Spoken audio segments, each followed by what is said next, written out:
Hi, I'm Grace from gracequantock.com, where we talk about trailblazing wellness, living well with pain, illness, trauma, life difficulties, and how to work well while we're doing it. And this is a Trailblazer interview. I'm here today with Tiffany Kairos. Hey, Tiffany. Hi, Grace. Hi, thank you so much for joining us. Now, Oh. Tiffany is the founder of the organisation the Epilepsy Network, and their mission is to advocate, educate, and provide hope for everybody who's been affected by epilepsy. And Tiffany herself has been living with epilepsy going on 8 years at this point. So we're really excited and grateful for the opportunity to talk to her. And the first thing I'd like to ask you is, can you let us know a little bit more about the Epilepsy Network, and just for people listening or watching or reading who haven't come across your work, a little bit of introduction. Sure. The Epilepsy Network has been, basically something that we created, my husband and I. Is a worldwide organization. It's a platform of community, education, advocacy, and it offers basically a lot of hope for everyone affected by epilepsy. Wonderful, and it sounds in that way that you're engaging people with epilepsy themselves, but also any caregivers, family, and people around that who are impacted by it. Yes, whether you're an epilepsy fighter, whether you're a family member, whether you're a friend, everyone who has been affected by epilepsy, we encourage to, come to our page, come to our organization, and learn more about epilepsy. Yes, I think it's so important. I mean, to be inclusive, I really appreciate,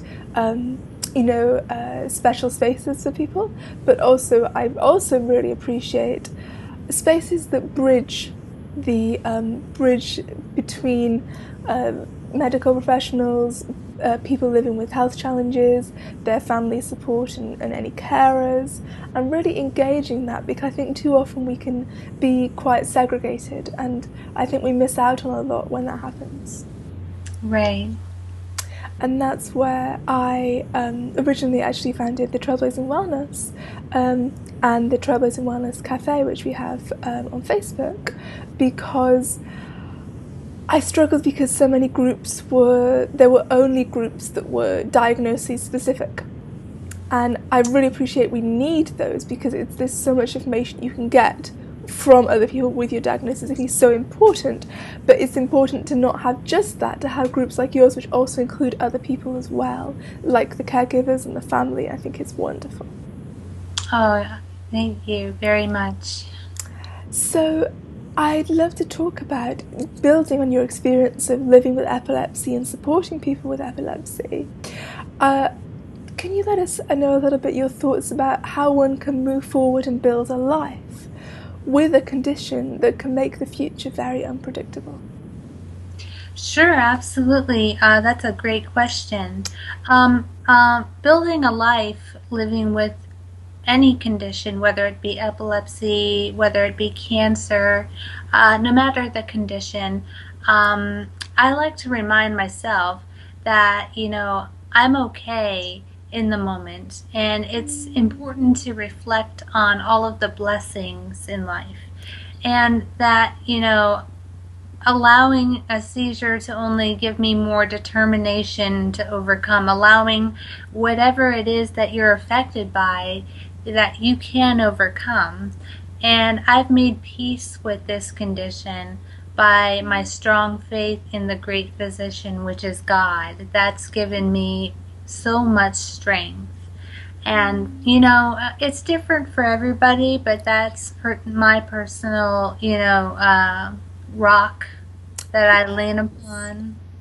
Yes, and I'm aware from our correspondence that your faith is such an integral part of your being and of the Yeah. way you are on the planet, which I can really hear and appreciate.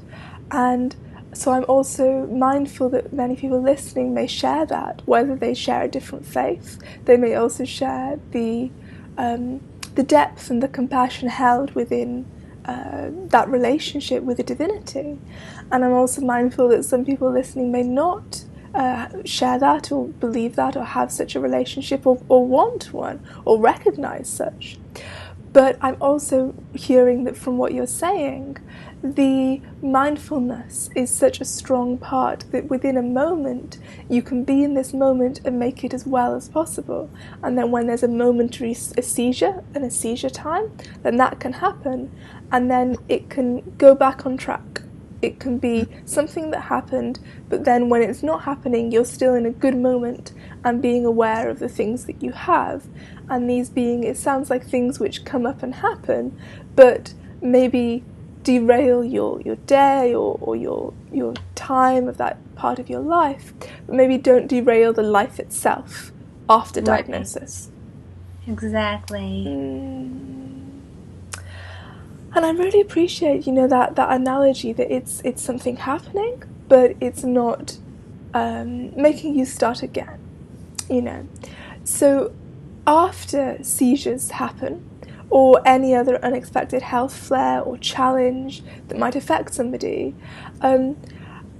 how do you get back on track? How do you find positivity or blessings? How do you make peace with a condition which flares or seizures often repeatedly?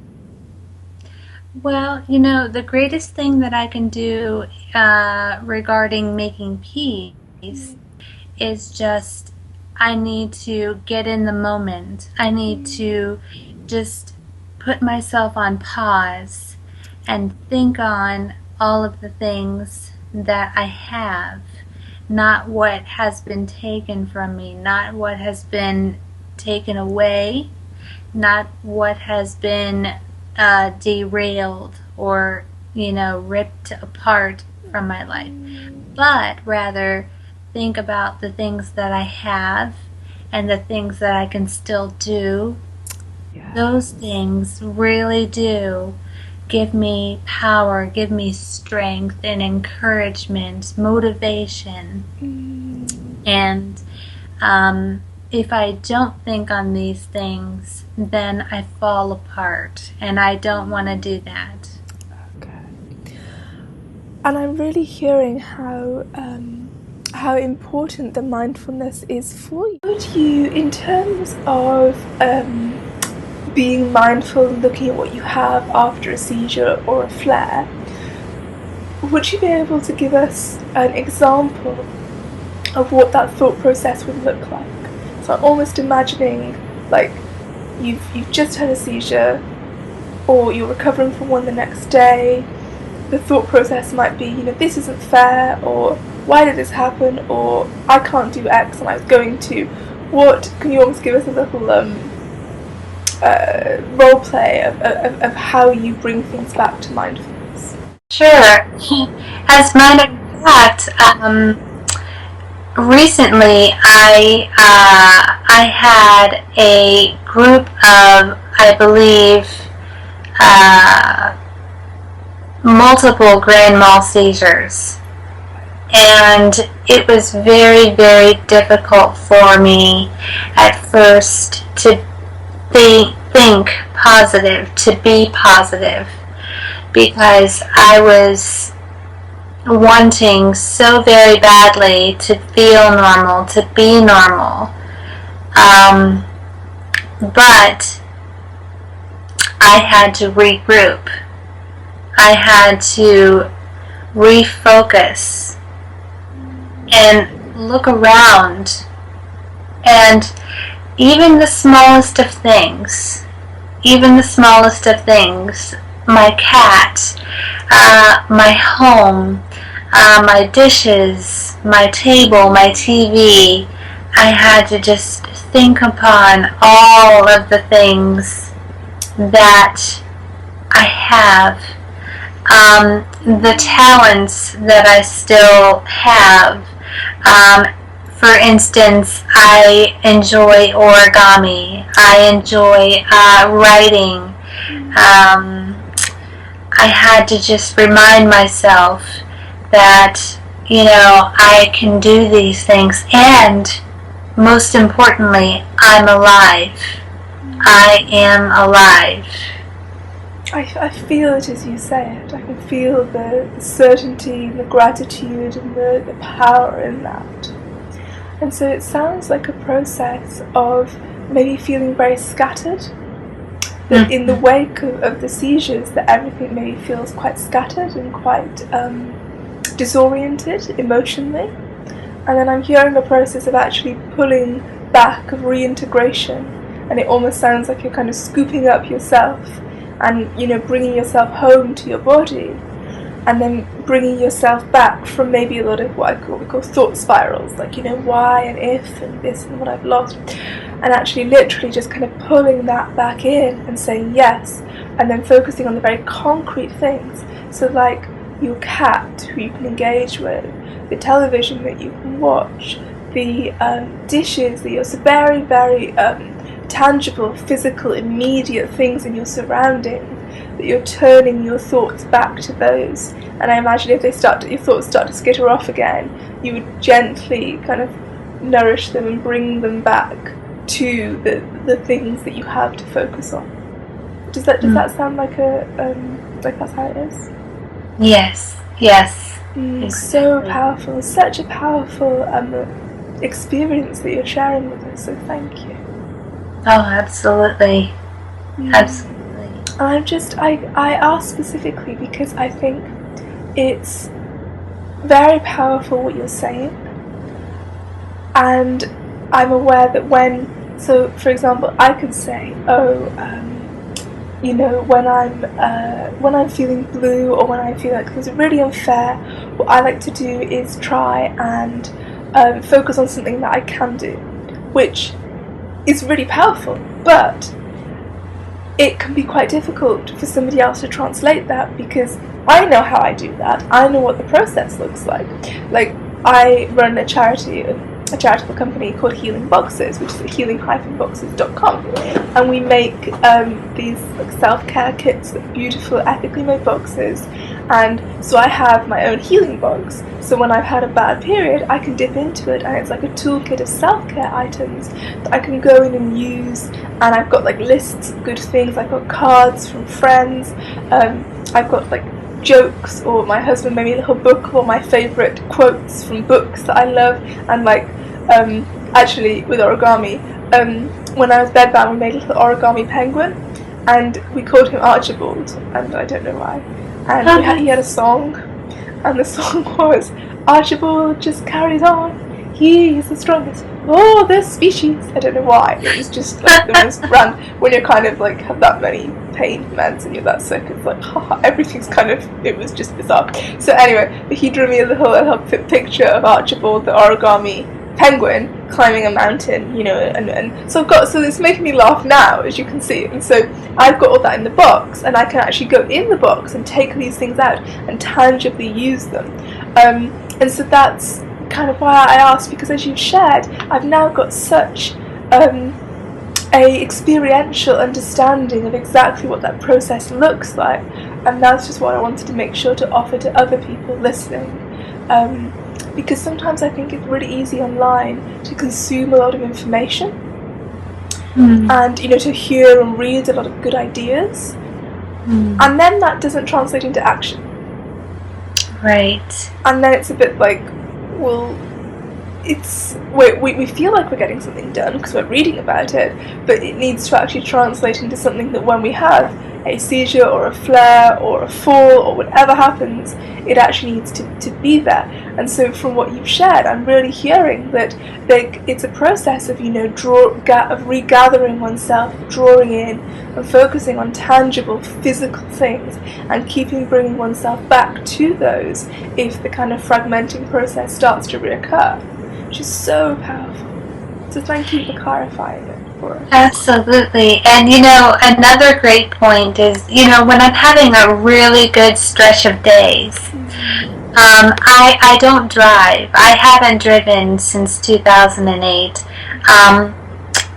When I was diagnosed in 2008, I was actually driving my car, and I had a grand mal seizure, and I wrecked my car. but I haven't driven since then. But when I'm having a good stretch of days, to brighten my day, to give me a really good, pick me up, my husband, he likes to take me to an empty parking lot, and he'll give me the keys, and he'll sit with me, and he'll just let me just drive around in the parking lot, just to let me feel what it feels like to drive. So, just so I don't forget the feeling of driving, which is such a good feeling, and so kind of him to do. And so you're still accessing the feelings of freedom and independence and the things that you were able to do before and aren't able to do in the same way, just in a way that's safe for the way things are now. And so you haven't kind of turned your face away from it and gone, I could never do it, so I can't look upon it. I mean, and some people do feel that, and that's okay. When I was first diagnosed, there were some things that I really could not do anymore, and I couldn't bear to hear about them because it was so painful to not be able to experience that. But then there are also other things which I can do a little bit of, just like you said. I can experience it on some way, and that's that's enough. That's so beautiful. And so you've used your challenge to blaze a trail and to make the path easier for others. So can you talk a little bit about that for us? Sure. With my epilepsy, with my diagnosis, I just felt compelled. I felt a passion to want to learn more about my own condition, epilepsy. And from there, it just grew to want to take what I'd learned and share it with others. And I did not fathom what that would turn into. I could not, foresee what that was going to turn into. But my passion just continually grew to want to help more and more people, anyone and everyone that was affected by epilepsy in any way, shape, or form. And I continually wanted to become a sponge in learning about epilepsy, and then continually wanted to just wring out that sponge with everyone else. That's so wonderful. It sounds like that's been very empowering for you. Oh, it sure has. My heart just continually just grows when I see that I have helped someone else.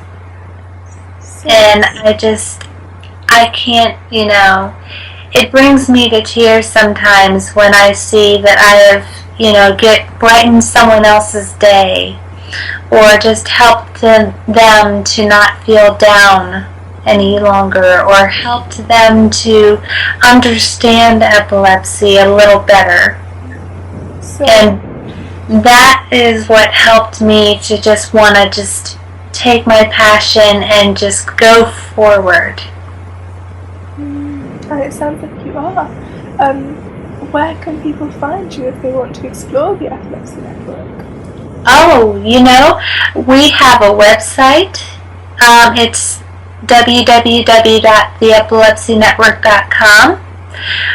We're on Facebook, Twitter, Instagram, and YouTube. Fantastic. So I'm sure everybody will, will look you up and follow you there, which is awesome. And I just want to ask one last question before we go.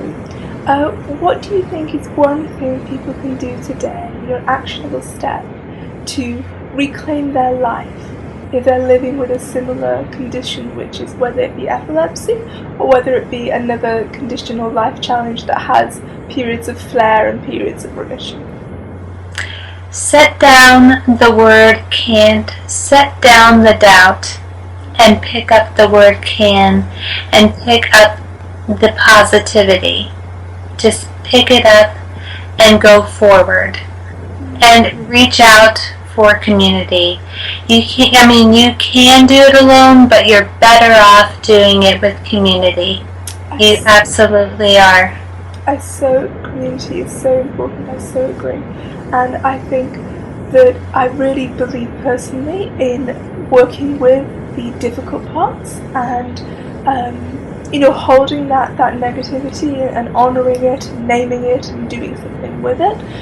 But I think it's so difficult sometimes because the difficult parts can feel like they're everything. We can get almost like a tunnel vision when we're so much with the challenges that it can expand and seem like that's our whole life.